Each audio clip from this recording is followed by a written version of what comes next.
Le sucre se cache partout, parfois même là où l'on ne l'attendrait pas. Il est devenu un compagnon du quotidien, souvent invité sans que nous en ayons conscience. Malheureusement, à cause d'une surconsommation, il devient l'un des principaux responsables de maladies chroniques. Dans cette vidéo, je vais donc vous parler de ce sucre pour que vous puissiez vous rendre compte de son impact réel sur notre organisme. Pour cela, on va voir ensemble ce qui se passerait dans votre corps si vous arrêtiez d'en consommer pendant environ 15 jours. Mais déjà, de quel sucre parle-t-on précisément ? Ici, on va parler des sucres ajoutés, c'est-à-dire les sucres comme le saccharose, le sucre de table qu'on met dans le café, mais aussi les sucres que l'on retrouve dans les produits transformés, plus difficiles à détecter, comme le sirop de maïs à haute teneur en fructose, le maltose et le dextrose, qui sont en fait associés à des calories vides. On ne parle pas du sucre qui provient des aliments naturels comme les fruits ou les légumes par exemple, parce que dans ces cas-là, il est plutôt bon pour la santé, étant associé à des fibres qui ralentissent la digestion, mais aussi à des vitamines et minéraux. Du coup, que se passerait-il si on arrêtait de consommer ces sucres ajoutés pendant plusieurs semaines ? Eh bien, au début, dans les premiers jours, il peut y avoir une perte d'eau lorsque l'on arrête de consommer ce sucre. En effet, le corps stocke les glucides sous forme de glycogène dans le foie et les muscles. Chaque gramme de glycogène est lié à environ 3 à 4 grammes d'eau. Lorsque vous réduisez votre consommation de sucre, le corps commence à utiliser les réserves de glycogène pour l'énergie. En brûlant le glycogène, le corps libère également de l'eau qu'il retient. C'est d'ailleurs pour cela que certaines personnes remarquent une perte de poids rapide au début de leur réduction de sucre. À côté de ça, on sait aussi qu'une consommation élevée de sucre stimule la production d'insuline, ce qui peut favoriser la rétention d'eau et de sodium. En réduisant le sucre, les niveaux d'insuline diminuent, ce qui va entraîner une excrétion accrue de sodium et d'eau par les reins, contribuant à cette perte d'eau. Ensuite, progressivement, après les premiers jours, vous pourriez commencer à ressentir une légère fatigue accompagnée d'envie de sucre plus ou moins intense. En effet, lorsque vous réduisez ou éliminez la consommation de sucre, votre corps et votre cerveau doivent s'adapter à ce changement. Au début, il est donc courant de ressentir des fringales plus ou moins intenses. Celles-ci s'expliquent par divers facteurs, notamment la réaction chimique du cerveau par rapport à ce manque de sucre.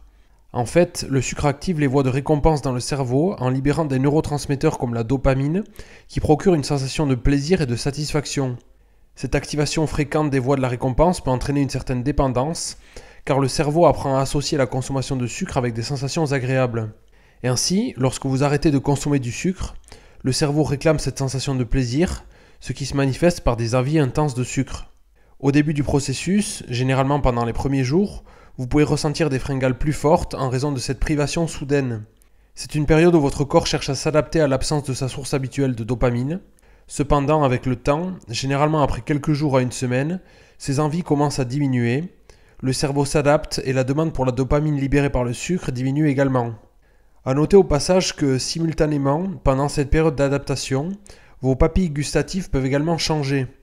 En effet, sans une exposition constante à des niveaux élevés de sucre, votre sensibilité au goût sucré va s'ajuster, rendant les aliments naturellement sucrés plus satisfaisants, plus agréables et réduisant ainsi le désir de sucre ajouté.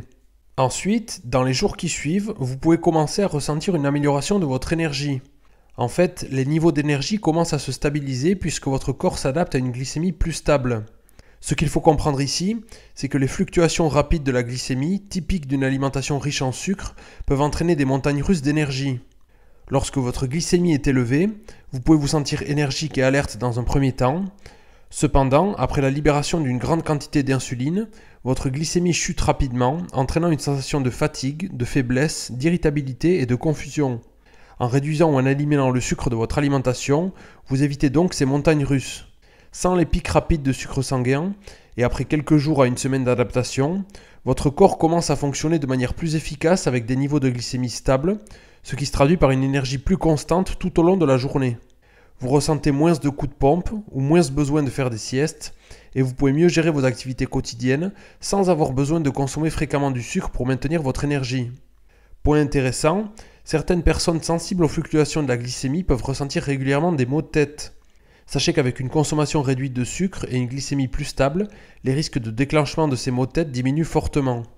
Un autre effet intéressant qui peut se produire est une réduction des ballonnements. En effet, lorsque vous consommez des aliments riches en sucre, en particulier les sucres simples comme le fructose et le dextrose, ils peuvent être mal absorbés dans l'intestin grêle chez certaines personnes. Cette mauvaise absorption signifie que ces sucres passent dans le côlon où ils sont fermentés par les bactéries intestinales. La fermentation produit des gaz, ce qui peut provoquer des ballonnements, des douleurs abdominales et des flatulences.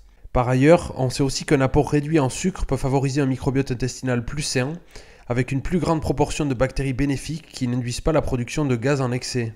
Par la suite, au bout d'une semaine, vous pourrez également noter une amélioration de votre sommeil. En fait, les variations de la glycémie peuvent affecter la production de cortisol, l'hormone du stress, et on sait que des niveaux élevés de cortisol le soir peuvent rendre l'endormissement difficile et perturber les phases de sommeil profond. Cette fluctuation rapide de la glycémie et les perturbations hormonales qui en résultent peuvent interférer avec votre rythme circadien et peuvent perturber votre cycle du sommeil. A l'inverse, maintenir une glycémie stable peut éviter ces perturbations et favoriser une production et une libération de mélatonine plus régulières, ce qui va faciliter un endormissement plus naturel et un sommeil plus profond et plus réparateur. Un autre aspect à noter lorsqu'on arrête le sucre est une amélioration de l'humeur et moins de fluctuations émotionnelles. En fait, la consommation excessive de sucre peut perturber l'équilibre des neurotransmetteurs dans le cerveau. Par exemple, le sucre influence les niveaux de sérotonine, un neurotransmetteur clé dans la régulation de l'humeur. Initialement, le sucre peut augmenter les niveaux de sérotonine, procurant une sensation de plaisir et de bien-être. Cependant, cette augmentation est de courte durée et généralement suivie d'une baisse qui peut engendrer des sentiments de tristesse ou d'irritabilité. Et ainsi, en réduisant la consommation de sucre, le cerveau peut réguler plus efficacement les niveaux de sérotonine et contribuer ainsi à une meilleure stabilité émotionnelle.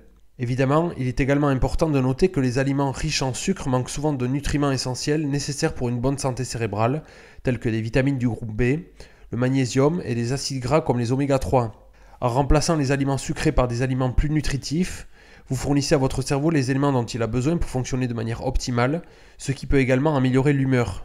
Autre effet intéressant après l'arrêt du sucre, vous risquez de constater une peau plus saine.